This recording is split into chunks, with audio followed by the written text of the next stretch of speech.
L'article 48 doit également s'appliquer au chef de l'État et certains membres de son gouvernement bénéficiant de la double nationalité. Maintenant que le RHDP a ouvert la boîte de Pandore sur la question de la nationalité, je pense qu'il est tout de même naturel de l'élargir à tous. Il n'y a pas de constitution ou de loi que pour trouver des poux à l'opposition. La loi est impersonnelle et doit donc être élargie à tout Ivoirien. Maintenant que le dossier Thiam est vide de sens, le procureur devrait s'intéresser aux multiples nationalités du chef de l'État ivoirien. Le président Ouattara dit qu'il est né ivoirien, de parents eux-mêmes ivoiriens.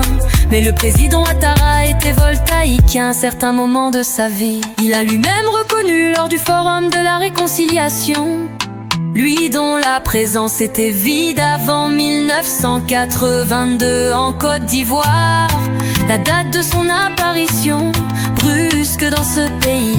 Il a eu un parcours académique en tant que voltaïque. Il a eu une bourse pour aller étudier aux États-Unis en tant qu'étudiant voltaïque. Il s'est marié aux États-Unis en tant que personne voltaïque. Il a travaillé dans des institutions internationales et régionales en tant que voltaïque.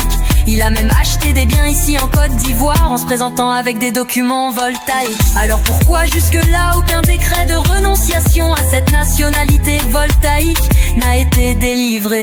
Article 48. Oui, article 48. À quel moment est-il redevenu ivoirien?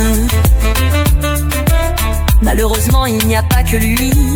La présidente du Sénat, Kandia Camara, serait dans la même situation. Selon de nombreux témoignages, elle était internationale, emballeuse guinéenne avant de s'intéresser à la politique ivoirienne.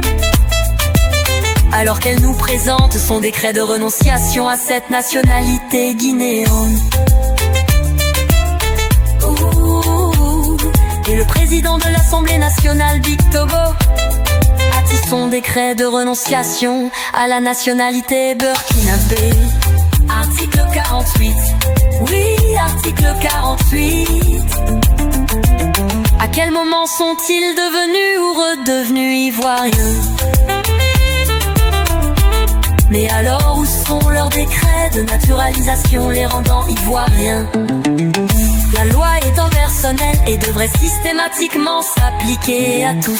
L'article 48 doit vraiment s'appliquer à tous. Si on l'applique à nos équipes nationales de football ou tout autre sport, RDR, RHDP, ce que vous avez commencé, on va aller jusqu'au bout, ensemble.